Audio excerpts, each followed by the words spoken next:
मैं सुरेंद्र कुमार आप सभी प्यारे छात्रों को पुनः प्रेम सर यूट्यूब चैनल पर हार्दिक स्वागत करता हूं। जैसा कि आप जानते हैं कि मैं पहले वीडियो में वर प्रकरण पढ़ाई चालू किया था, उसमें मैं स्वर वर्ण के भेद यानी स्वर वर्ण के 3 भेद तक चर्चा की है। आज मैं उससे थोड़ा सा आगे बढ़ूंगा और स्वर वर्ण के भेद को भी ले चलूंगा। हम लोगों ने चर्चा किया था स्वर वर्ण के 3 भेद। स्वर वर्ण के 3 भेद। स्वर वर्ण के 3 भेद। स्वर वर्ण के 3 भेद हैं। पहला का नाम बताए थे लघु स्वर। लघु स्वर। लघु स्वर को 2 और नाम से जानते हैं। लघु स्वर को 2 और नाम से जानते हैं, मूल स्वर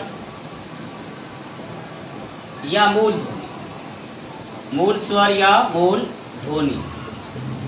मूल स्वर या मूल ध्वनि। लघु स्वर को ही मूल स्वर या मूल ध्वनि कहा जाता है। दूसरा का नाम हम लोगों ने पढ़ा था दीर्घ स्वर। दीर्घ स्वर का अगर एक अन्य नाम जानना चाहेंगे तो इसका नाम हो जाता है गुरु स्वर। गुरु स्वर। और तीसरा पलुत स्वर। तीसरा पलुत स्वर, जिसका एक अन्य नाम है संबोधन स्वर। संबोधन स्वर। तो हम लोगों ने जोता है पहली वीडियो में पढ़े थे लघु स्वर, जिसे मूल स्वर या मूल ध्वनि भी कहा जाता है। दूसरा दीर्घ स्वर, जिसे गुरु स्वर भी कहा जाता है। और पलुत स्वर, जिसे संबोधन स्वर भी कहा जाता है। तो लघु स्वर के बारे में मैंने बताया था कि जिस स्वर वर्ण के उच्चारण में बहुत कम समय लगता है, जिस स्वर वर्ण के उच्चारण में बहुत कम समय लगता है, उसे लघु स्वर या मूल स्वर या मूल ध्वनि कहते हैं।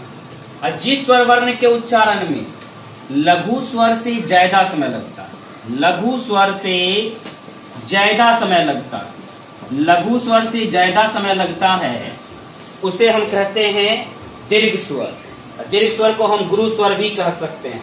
पलुत स्वर यानी संबोधन स्वर, जिस स्वर का प्रयोग जो होता है पुकारने, चिल्लाने या संबोधन वगैरह में होता है। पुकारने, चिल्लाने या संबोधन वगैरह में होता है। यहां तक हम लोग पिछली वीडियो में भी चर्चा कर चुके हैं। अब लघु स्वर की संख्या के बारे में जानेंगे।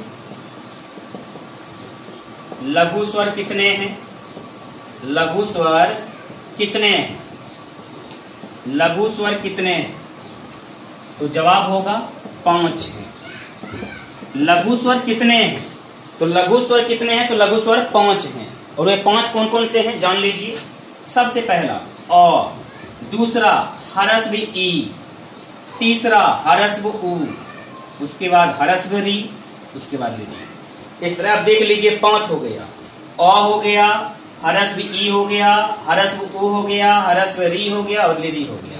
ये 5 जो होता है लघु स्वर हो गए। नोट नंबर 2 दीर्घ स्वर। तो दीर्घ स्वर कितने हैं? दीर्घ स्वर कितने हैं? तो जवाब होगा दीर्घ स्वर 8 हैं। दीर्घ स्वर 8 हैं। आप ये भी कह सकते हैं जितने भी स्वर हैं, जितने भी स्वर हैं उसमें से 5 जो होता है लघु स्वर हैं और बाकी सभी दीर्घ स्वर। जितने भी स्वर वर्ण हैं उसमें 5 लघु स्वर हैं, बाकी सभी दीर्घ स्वर हैं। तो दीर्घ स्वर के बारे में जानते हैं। ए, आई, ओ, औ, आ, दीर्घ ई, दीर्घ उ और दीर्घ री। दीर्घ री। दीर्घ री। तो इस तरह जो होता है हम लोग जाने कि स्वर वर्ण के कितने भेद हैं। तो स्वर वर्ण के 3 भेद। लघु स्वर, जिसका 2 और नाम, इसे मूल स्वर भी कहते हैं या मूल ध्वनि भी कहते हैं। यदि परिभाषा बोलने की बात आई तो हम बोल सकते हैं जिस स्वर वर्ण के उच्चारण में, जिस स्वर वर्ण के उच्चारण में बहुत कम समय लगता है, जिस स्वर वर्ण के उच्चारण में बहुत कम समय लगता है। आप ये भी कह सकते हैं कि वह कौन सा स्वर है जिसमें बहुत कम समय लगता है। तो जवाब होगा लघु स्वर। वह कौन सा स्वर है जिसमें ज्यादा समय लगता है? तो जवाब होगा दीर्घ स्वर। वह कौन सा स्वर है जिसका प्रयोग पुकारने, चिल्लाने या संबोधन वगैरह में होता है? तो जवाब होगा लघु स्वर। आगे का ऑब्जेक्टिव आ जाता है कि लघु स्वर कितने हैं? तो लघु स्वर 5 है। अ, हरस्व ई, हरस्व उ, हरस्व री, धिरी। और दीर्घ स्वर कितने हैं? तो 8 हैं। ए, ऐ, ओ, औ, आ, दीर्घ ई, दीर्घ उ और री। आप इसे कॉपी में नोट कर लें।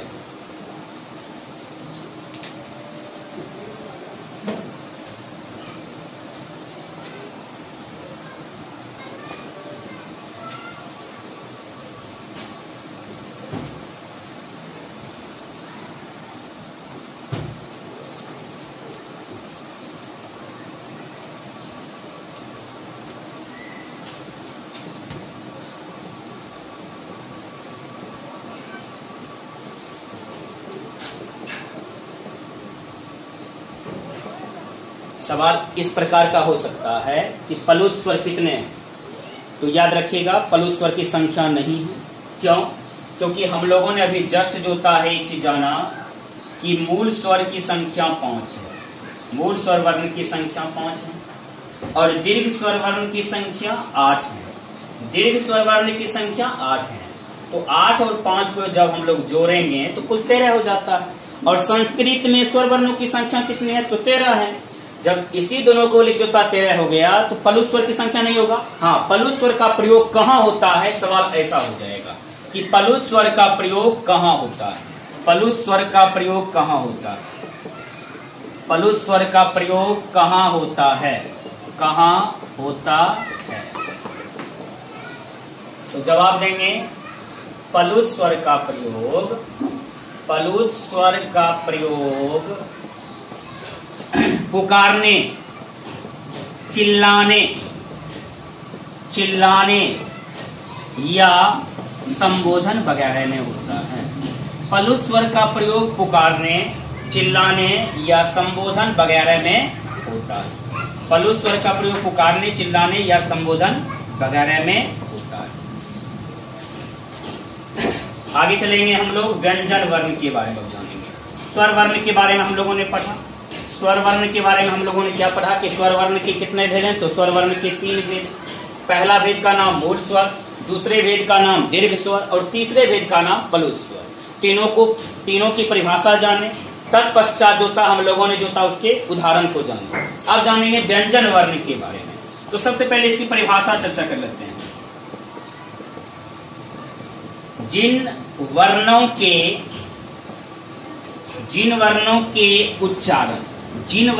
के उच्चारण स्वर वर्ण की मदद से हो, जिन वर्णों के उच्चारण स्वर वर्ण की मदद से हो उन्हें व्यंजन वर्ण कहते हैं। उन्हें व्यंजन वर्ण कहते हैं। जिन वर्णों के उच्चारण स्वर वर्ण की मदद से हो उन्हें व्यंजन वर्ण कहते हैं। यहाँ पर सबसे ज्यादा जो बात ध्यान रखना, आपको ये रखना है, आप ये भी बोल सकते हैं कि स्वर वर्ण की मदद से जो बोले जाते हैं उन्हें व्यंजन वर्ण कहते हैं। स्वर वर्ण की मदद से जो बोले जाते हैं उन्हें व्यंजन वर्ण कहते हैं।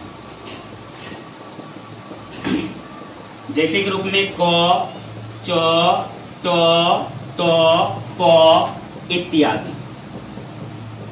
यानी जो होता है, जैसे आप देख सकते हैं क, च, ट, त, प इत्यादि। इसके अलावा बहुत सारे व्यंजन वर्ण हैं, क्योंकि संस्कृत में व्यंजन वर्णों की संख्या कुल 33 है।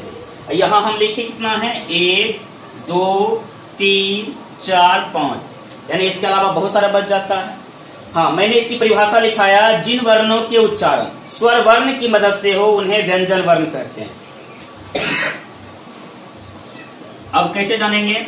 क का जब उच्चारण करेंगे तो क हलन जोड़, यानी जो होता है किसी भी व्यंजन वर्ण को जब हम उच्चारण करते हैं तो उसमें अ की सहायता लेनी पड़ती है। हाँ, यदि हम इसमें मात्रा लगा के जो होता है उच्चारण करना चाहते हैं तब उस मात्रा की आवश्यकता पड़ती है जिसकी इसमें जरूरी है।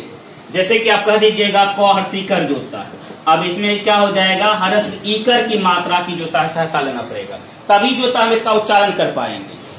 ये सभी क्या है, व्यंजन वर्ण। तो जिन वर्णों के उच्चारण में स्वर वर्ण की मदद से हो, जिन वर्णों का उच्चारण स्वर वर्ण की मदद से हो, उसे व्यंजन वर्ण कहते हैं। इसे लिख लीजिए।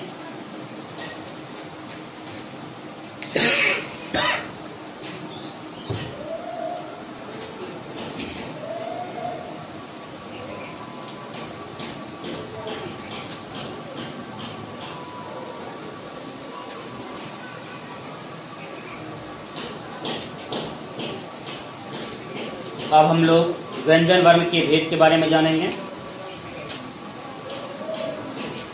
व्यंजन वर्ण के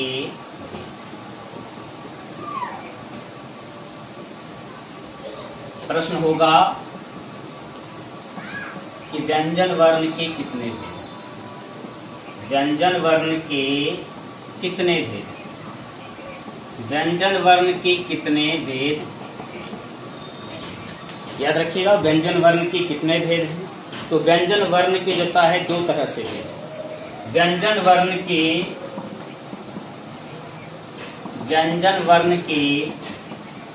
मुख्यतः, व्यंजन वर्ण के मुख्यतः तीन भेद हैं। व्यंजन वर्ण के मुख्यतः तीन भेद हैं।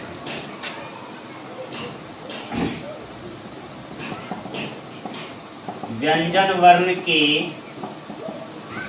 सामान्यतः सात भेद हैं। तो व्यंजन वर्ण के भेदों के बारे में जो होता है दो मतभेद है, दो विचार है। सबसे पहली विचार है कि व्यंजन वर्ण के मुख्यतः तीन भेद है। व्यंजन वर्ण के मुख्यतः तीन भेद है। अब व्यंजन वर्ण के जो होता है सामान्यतः सात भेद है। सामान्यतः सात भेद है। तो सबसे पहले हम लोग जानेंगे मुख्यतः के बारे में, मुख्यतः जो तीन भेद है उसके बारे में। उसके बाद जानेंगे व्यंजन वर्ण के सामान्यतः सात भेद।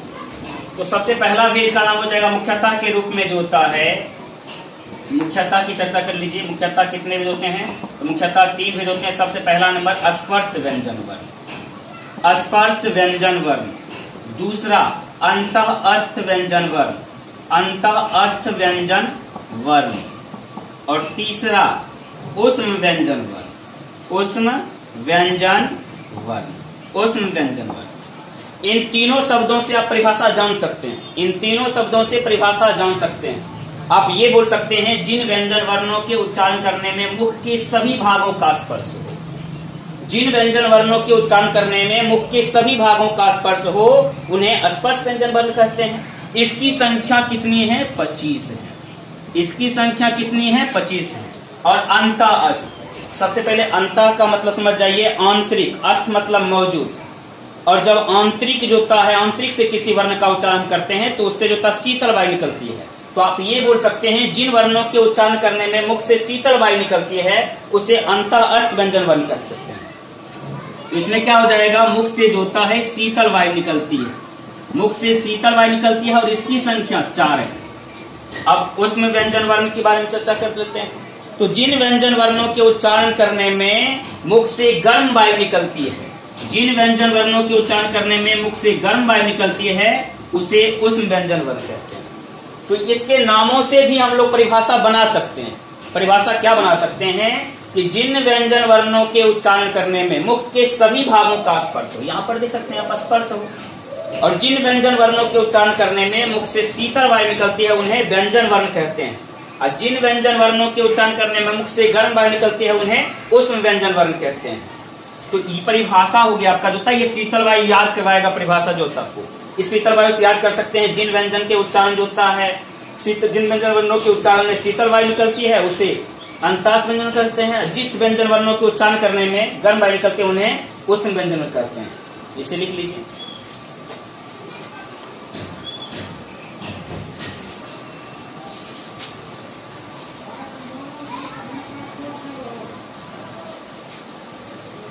ध्यान दीजिएगा, स्पर्श व्यंजन वर्ण, यानी मैंने जो था इसकी परिभाषा बताया था कि जिन व्यंजन वर्णों के उच्चारण करने में मुख के सभी भागों का स्पर्श हो, मुख के सभी भागों का स्पर्श, उसे क्या कहते हैं? स्पर्श व्यंजन वर्ण कहते हैं। और जिन व्यंजन वर्णों के उच्चारण करने में मुख से शीतल वायु निकलती है उन्हें अंतःस्थ व्यंजन वर्ण कहते हैं, और जिन व्यंजन वर्णों के उच्चारण करने में मुख से गर्म वायु निकलती है उन्हें उष्ण व्यंजन वर्ण कहते हैं। तो याद रखिएगा, संख्या के बारे में कभी पूछा जाता है, संख्या के बारे में क्या पूछा जाएगा कि स्पर्श व्यंजन वर्ण की संख्या कितनी है, तो जवाब दीजिएगा स्पर्श व्यंजन वर्णों की संख्या 25 है। अंतःस्थ व्यंजन वर्णों की संख्या कितनी है, तो अंतःस्थ व्यंजन वर्णों की संख्या 4 है। उष्ण व्यंजन वर्णों की संख्या कितनी है, उष्ण व्यंजन वर्णों की संख्या 4 है। हम लोग अब चलेंगे स्पर्श व्यंजन वर्णों की संख्या कैसे 25 है, इसकी जानकारी। तो याद रखिएगा, इसकी जानकारी के लिए 5 वर्ग जानना पड़ेगा, जो होता है 5 वर्ग, यानी जो होता है 5 वर्ग जानना पड़ेगा, 5 वर्ग। अब ये 5 वर्ग कौन कौन है जानते हैं हम लोग, जो होता है तो 5 वर्ग में जो होता है 5 वर्ग जो बने हैं ये सभी जो होता वर्ण से बने हैं। पहला जो होता वर्ग का नाम हो जाएगा कवर्ग, कवर्ग के अंतर्गत आपको क, ख, ग, घ, अंग, अंग, चवर्ग। दूसरा जो हो जाता है चवर्ग हो जाता है, चवर्ग के अंदर च, छ, ज, झ, य। और तीसरा हो जाएगा आपका टवर्ग, टवर्ग के लिए क्या जाएगा ट, ठ, ड, ढ, न। और उसके बाद हो जाएगा चौथा तवर्ग, तवर्ग में पढ़िएगा त, थ, द, ध, न। और 5वां पढ़िएगा पवर्ग, तो पवर्ग पढ़िएगा तो प, फ, ब, भ। तो ये 5 वर्ग हैं। यानी जो होता है अगर आपको ये भी कहा जाएगा कि स्पर्श व्यंजन वर्ण को कितने वर्गों में बांटा गया है, स्पर्श व्यंजन वर्णों को कितने वर्गों में बांटा गया है, तो जवाब दीजिएगा 5 वर्ग में। तो वे 5 वर्ग कौन कौन है, तो पहला वर्ग का नाम हो गया कवर्ग, दूसरा वर्ग का नाम हो गया चवर्ग, तीसरा वर्ग का नाम हो गया टवर्ग, चौथा वर्ग का नाम हो गया तवर्ग और 5वां वर्ग का नाम हो गया पवर्ग। तो पवर्ग यानी कवर्ग में भी 5 वर्ण है, चवर्ग में भी 5 वर्ण है, टवर्ग में भी 5 वर्ण है, तवर्ग में भी 5 वर्ण है और पवर्ग में भी 5 वर्ण है। इस तरह आप ये कह सकते हैं जितने भी वर्ग वाले व्यंजन हैं सभी में कुल व्यंजन वर्णों की संख्या अगर बात करें तो 25 हैं, लेकिन हर एक में 5-5 वर्ण है। सभी में जो था 25 हैं लेकिन हर एक में 5 हैं। आप देख लीजिए, इसमें 5 है, कवर्ग में 5 है, चवर्ग में 5 है, टवर्ग में 5 है, तवर्ग में 5 है और पवर्ग में 5 है। ये सभी में जो होता है 5 है, याद रखिएगा जो होता है। तो 5 वर्ग हैं। उसके बाद जो होता है य से ह तक, य से ह तक ये जो था आपका अंतःस्थ व्यंजन वर्ण हो गया, अंतःस्थ व्यंजन वर्ण हो गया, अंतःस्थ व्यंजन वर्ण। और 4 तालव्य स, मूर्धन्य स, दंत स, ह, ये हो गया आपका ऊष्म व्यंजन वर्ण, ऊष्म व्यंजन, ऊष्म व्यंजन वर्ण हो गया। तो य से ह तक अंतःस्थ व्यंजन वर्ण और तालव्य स, मूर्धन्य स, दंत स ऊष्म व्यंजन वर्ण हो गया। अब हम लोग जानेंगे सामान्यतः जो 7 भेद हैं इसके बारे में। सामान्यतः जो 7 भेद, तो सामान्यतः के बारे में जो था पहला भेद का नाम आ जाएगा उसी तरह मुख्यता के रूप में स्पर्श व्यंजन वर्ण, स्पर्श व्यंजन वर्ण। दूसरा हो जाएगा जो था अंतःस्थ व्यंजन वर्ण, अंतःस्थ व्यंजन वर्ण। तीसरा हो जाएगा ऊष्म व्यंजन वर्ण, ऊष्म व्यंजन वर्ण, ऊष्म व्यंजन वर्ण हो जाएगा। और चौथा हो जाएगा अल्पप्राण, अल्पप्राण। 5वां हो जाएगा महाप्राण, महाप्राण। 6ठा हो जाएगा घोष। पहला हो गया स्पर्श व्यंजन वर्ण, दूसरा हो गया अंतःस्थ व्यंजन वर्ण, तीसरा हो गया ऊष्म व्यंजन वर्ण, चौथा हो गया अल्पप्राण, 5वां हो गया महाप्राण, 6ठा हो गया घोष और 7वां हो गया आपका अघोष। तो स्पर्श व्यंजन वर्ण की परिभाषा हम लोगों ने चर्चा की। क्या चर्चा किए हैं कि जिन व्यंजन वर्णों के उच्चारण करने में, जिन व्यंजन वर्णों के उच्चारण करने में मुख के सभी भागों का स्पर्श हो उन्हें स्पर्श व्यंजन कहते हैं। और जिन व्यंजन वर्णों के उच्चारण करने में मुख से शीतल वायु निकलती है उन्हें अंतःस्थ व्यंजन कहते हैं। और जिन व्यंजन वर्णों के उच्चारण करने में जो होता है मुख से गर्म वायु निकलती है उन्हें ऊष्म व्यंजन वर्ण कहते हैं। अल्प प्राण के बारे में देखिए, इसमें सबसे पहले खंडित कीजिए थोड़ा सा शब्द को खंडित जब कीजिएगा, अल्प, अल्प का मतलब थोड़ा या कम, और प्राण, प्राण का मतलब वायु या परिश्रम। जिसमें कम वायु लगती है, जिसमें कम परिश्रम लगता है उच्चारण करने में, उसे अल्प प्राण कहेंगे। अब महा का मतलब अधिक या ज्यादा होता है, अब प्राण का मतलब होता है वायु या परिश्रम। तो जिसमें उच्चारण करने में जो होता है अधिक वायु लगता है उसे महाप्राण कहते हैं। घोष, घोष का मतलब होता है झंकार या कंपन। जिस व्यंजन वर्ण को उच्चारण करने में झंकार या कंपन उत्पन्न हो उसे क्या कहते हैं? घोष व्यंजन वर्ण। अ मतलब होता है नहीं, अघोष मतलब झंकार। जिस व्यंजन वर्ण को उच्चारण करने में झंकार या कंपन उत्पन्न नहीं हो उन्हें अघोष कहते हैं।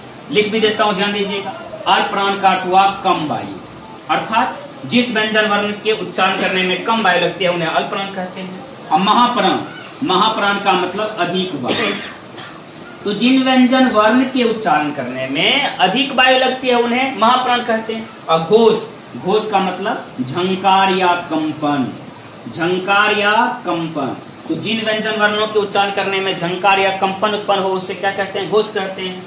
अघोष, अघोष का अर्थ होता है झंकार या कंपन नहीं। जिन व्यंजन वर्णों के उच्चारण करने में झंकार या कंपन उत्पन्न नहीं हो उसे क्या कहते हैं? अघोष कहते हैं। इसे लिख लें।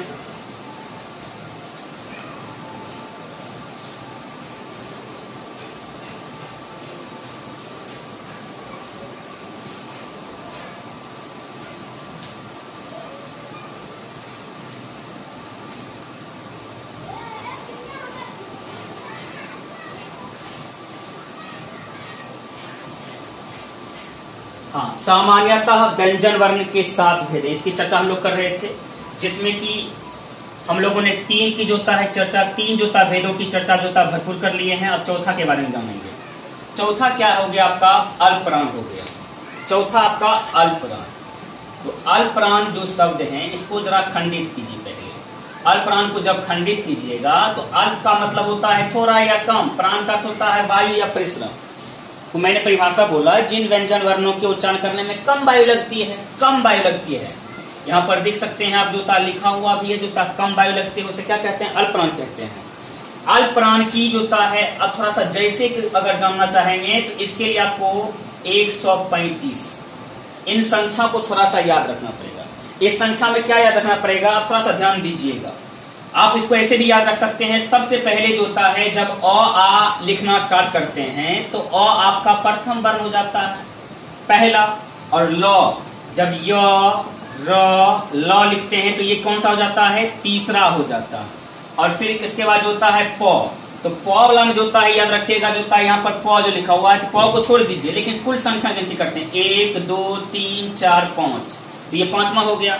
इस तरह आप इसको याद रख सकते हैं कि अल्प प्राण में 5 वर्गों के पहला, तीसरा और 5वां वर्ण शामिल है। अल्प प्राण में जो होता है 5 वर्गों के पहला, तीसरा और 5वां शामिल है। तो अल्प प्राण की परिभाषा जो होता हम लोग देते हैं, जिन व्यंजन वर्णों के उच्चारण करने में कम वायु लगती है उन्हें अल्प प्राण कहते हैं, उन्हें अल्प प्राण कहते हैं। एक बात थोड़ा सा याद रखिएगा, अल्प प्राण में हकार की ध्वनि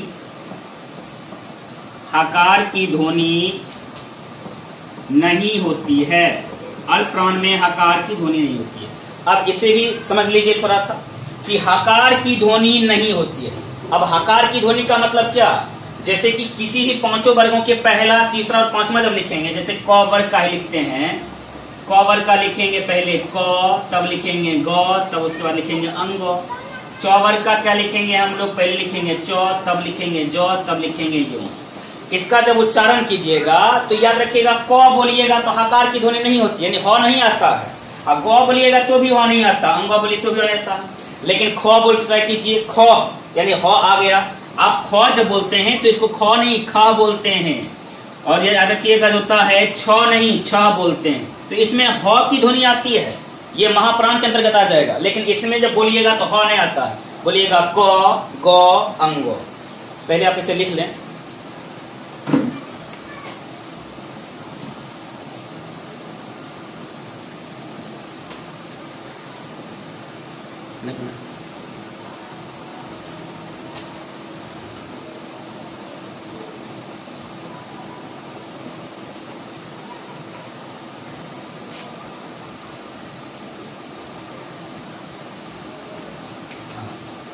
हम लोग अल्प प्राण के बारे में जो था जान रहे थे, और इसमें हम लोगों ने जाना कि जिन व्यंजन वर्णों के उच्चारण में कम वायु लगती है उसे अल्प प्राण कहते हैं।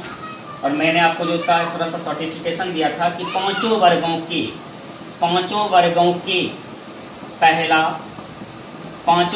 के पहला, तीसरा और पांचवा वर्ण अल्प प्राण है। साथ ही यह भी जानकारी रखिए कि अंतःअस्थ व्यंजन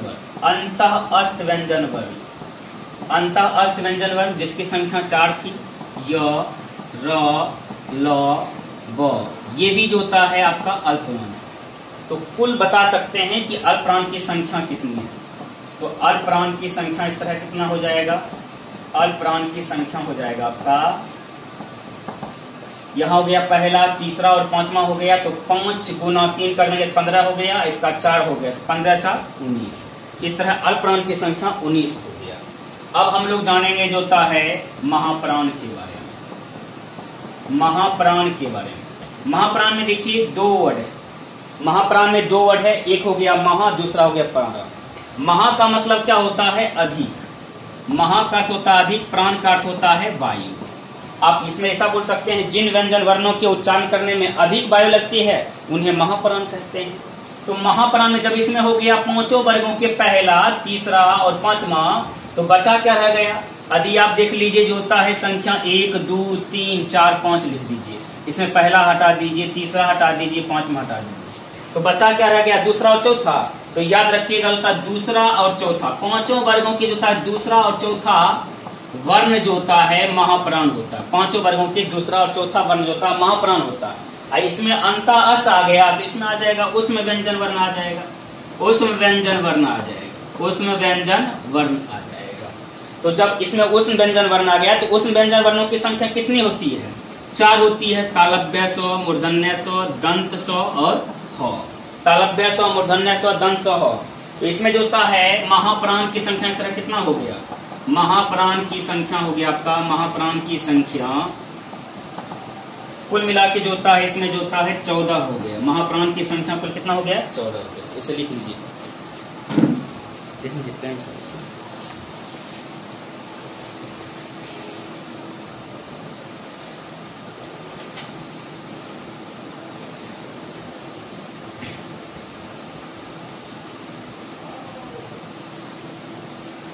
अब हम लोग जो होता है छठा भेद के बारे में जो चर्चा कर लेते हैं, जिसे घोष व्यंजन वर्ण कहते हैं। घोष व्यंजन वर्ण। तो घोष का अर्थ मैंने क्या बताया था, याद रखिएगा, झंकार या कंपन बताया था। झंकार या कंपन, झंकार या कंपन। तो इसमें जो था परिभाषा जो बोलिएगा, जिन व्यंजन वर्णों के उच्चारण करने में झंकार या कंपन उत्पन्न हो, जिन व्यंजन वर्णों के उच्चारण करने में झंकार या कंपन उत्पन्न हो उसे क्या कहते हैं, घोष व्यंजन वर्ण। और सातवां क्या था, अघोष व्यंजन वर्ण था। अघोष व्यंजन वर्ण था, अघोष व्यंजन वर्ण था। तो याद रखिएगा अघोष व्यंजन वर्ण, मैंने बताया था अ का मतलब नहीं, अघोष का मतलब झंकार या कंपन। तो जिन व्यंजन वर्णों के उच्चारण करने में झंकार या कंपन उत्पन्न नहीं हो उसे अघोष व्यंजन वर्ण कहते हैं। तो जिन व्यंजन वर्णों के उच्चारण करने में झंकार या कंपन उत्पन्न नहीं हो उसे क्या कहते हैं, अघोष वर्ण। अब घोष के बारे में थोड़ा सा चर्चा कर लेते हैं। तो घोष के बारे में जो था चर्चा जो कीजिएगा तो याद रखिएगा जो होता है घोष में सबसे पहले जो होता है देख लीजिए जो होता है घोष, यानी घोष आप कह सकते हैं जो होता है इसमें जो होता अक्षरों की अगर जो होता बात करें तो 2 अक्षर है, इसलिए याद रखिएगा घोष का उच्चारण जो होता है नाद के प्रयोग से होता है, और अघोष का उच्चारण जो होता है अघोष इसमें श्वास के प्रयोग से होता है।